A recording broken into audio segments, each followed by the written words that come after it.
It was really lovely. Thank you very much.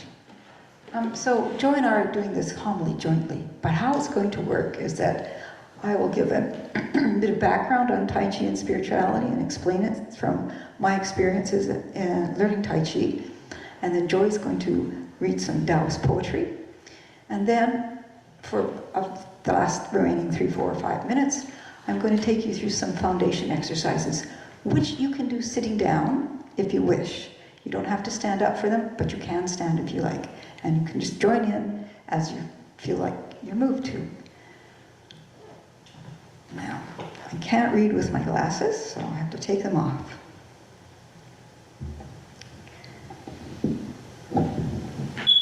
Is this okay? Does that work for you? Can I hear people hear me okay?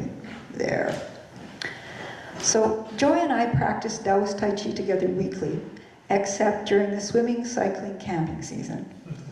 I taught Tai Chi in the 1980s and have practiced it with breaks since then. As I speak, Joy will begin the first part of the Tai Chi set of 108 moves. Now, Joy is not accustomed to doing Tai Chi in front of a group of people who are watching her. She may pause at times to focus. Please be patient with us. I may interrupt my talk at times to call out the names of the moves that are our favorite, if I can keep my focus while talking. Joy, if you move a little closer, the people on Zoom will see you. People on Zoom?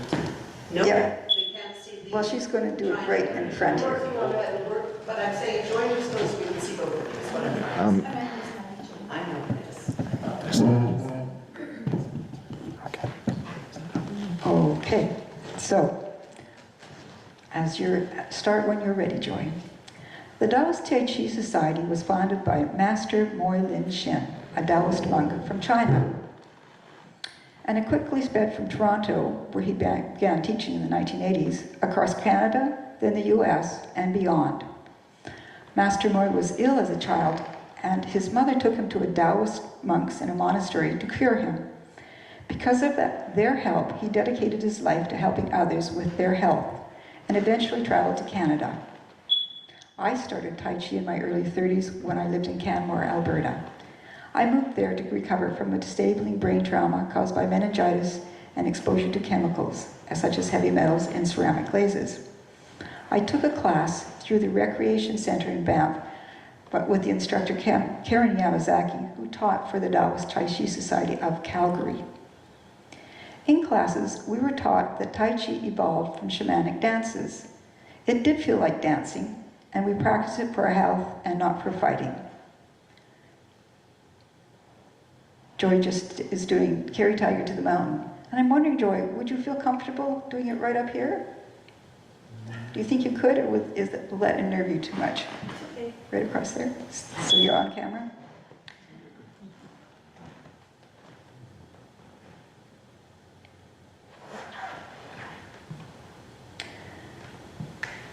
In classes, we were taught that Tai Chi evolved from shamanic dances. It did feel like we were dancing. And we practice it for our health, not for fighting or for self-defense. Much of what I tell you about Tai Chi today is remembered from the lectures I received at provincial and national workshops and monthly instructor training workshops we were required to attend. The lectures were often by biologist and translator of Taoist texts, Dr. Eva Wong, who studied the eye and sight for robotics, and a geriatrics doctor from Toronto, whose name I'm sorry I don't remember.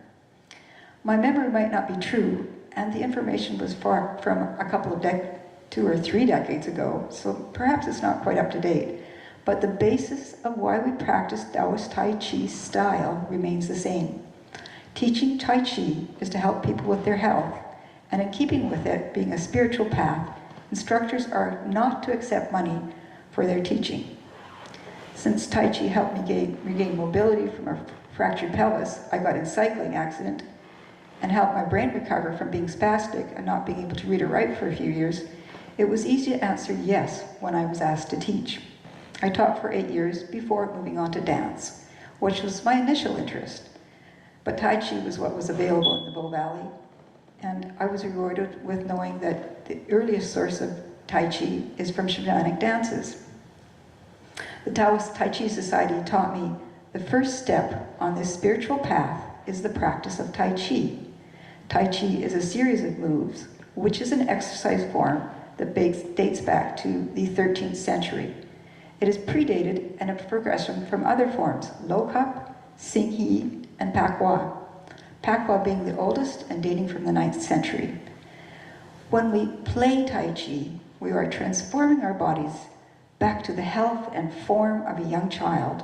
It's called internal alchemy, transforming our internal organs, bones, fascia, tendons, and muscles to be more resilient to stress and aging.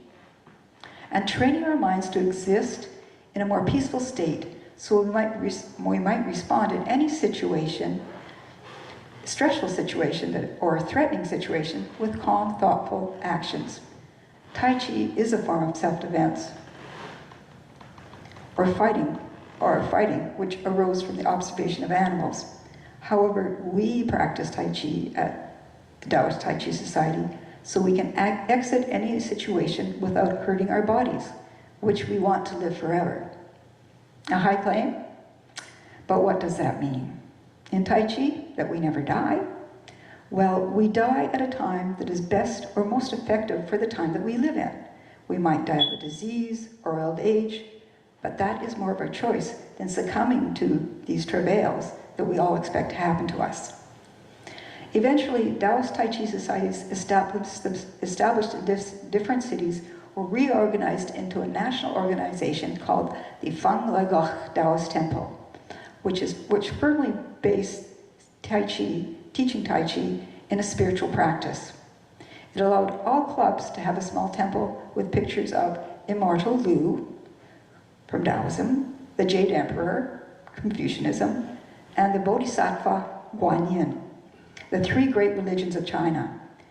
We also could learn other forms of Taoist Tai Chi practice too. I learned Lo Cup, sword set, as well as Taoist meditation and Taoist chanting. The latter two were also forms of exercise and were quite the workout. I would exit meditation feeling very cleansed.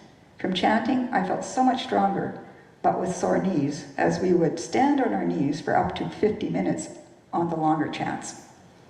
Balance, focus, flexibility, strength, better digestion, recovery from injuries faster, were all claims that practicing Tai Chi can help with. I also have a personal experience of how the rhythm of Tai Chi, the right, then the left steps, the use of one side of the body, and then the other, seemed to help repattern my brain. When I couldn't pedal a bike in a continuous motion, my feet would be going continuously, but my upper body would be spastic and kind of crazy. Or do aerobics, upper and lower body exercises together. I'd watch on Tai Chi, I would fall in a heap on the floor all of a sudden and just be sitting there looking up. But I could step left and then right, shift my weight back and forth in a slow tempo that you see joy moving in. This practice of Tai Chi became the application of Taoist studies in Eastern religions and Asian art history that I took at classes in my 20s in university.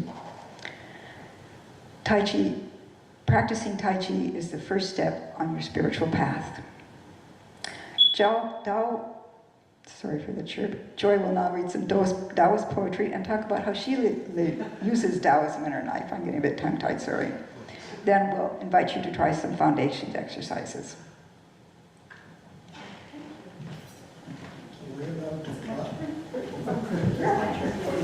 Now we'll enjoy this together. Now we'll enjoy Leigh, the instructor. Good. Whew. Okay, so Taoism is a religion that was formed in China about 2,000 years ago, about 500 BC, by Lao Tzu, who wrote the Tao Te Ching. This is a religion that is based on 81 poems. It has to be the shortest religious text ever.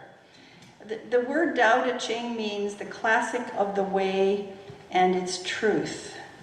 And I have to say, having this chirp is kind of a Taoist practice where you accept things as they are and have a skillful response. Taoism is about simplicity, sanity, nature, and the mystery. So we're going into a mystical religion. So I think I have 5 minutes, so I'll read 3 or 4 poems. The Tao that can be told is not the eternal Tao. The name that can be named is not the eternal name. The unnameable is the eternally real. Naming is the origin of all particular things. Free from desire, you realize the mystery. Caught in desire, you see only the manifestations. Yet mystery and manifestations arise from the same source. This source is called darkness. Darkness within darkness, the gateway to all understanding. What does this mean? For me, it means that we're in a mystery. We reduce it by definitions, but it goes beyond all verbal comprehension. And the word Tao means the way. So there is a way, but the way is a mystery. I think the next one is one of my favorites. Express yourself completely, then keep quiet. Be like the forces of nature. When it blows, there's only wind. When it rains, there's only rain. When the clouds pass, the sun shines through.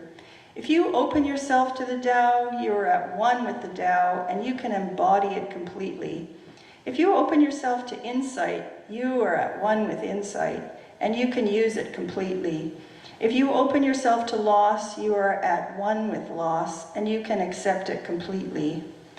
Open yourself to the Tao, then trust your natural responses, and everything will fall into place.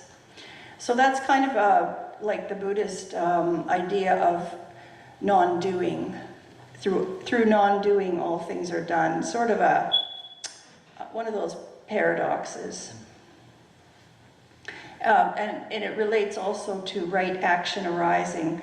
Seeing clearly, making the effort at seeing clearly allows effortless, appropriate action.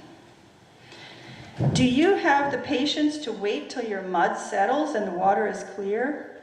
Can you remain unmoving till the right action arises by itself? The master doesn't seek fulfillment, not seeking, not expecting. She is present and can welcome all things, including chirping. And I always liked this one when I was at a job.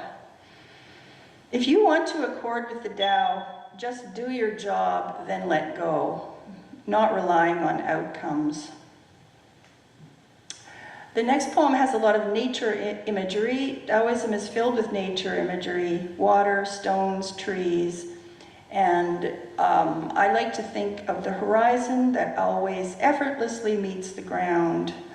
And I find this reassuring. And by the way, this interpretation, was written about 2,000 years ago in Chinese. So this is a modern interpretation. And I have a couple of other interpretations in the books just below there, which you can look at later. They're really beautiful and use a lot of paintings from nature to express the words, but the words can be quite different because you're translating something, a language that we don't use anymore.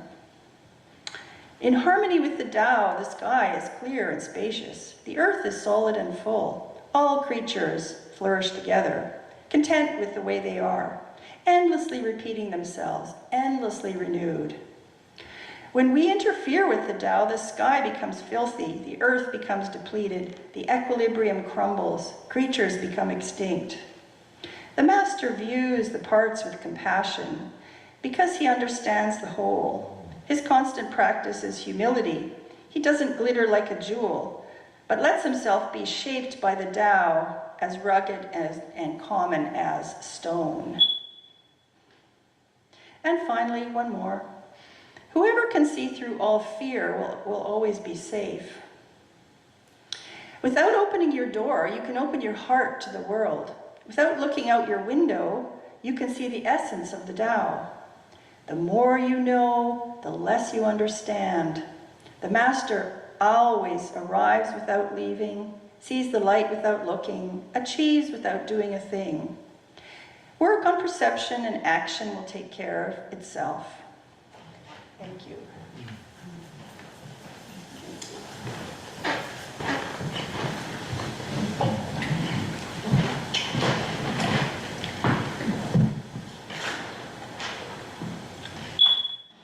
Thank you, Joy. That was very good to do Tai Chi too.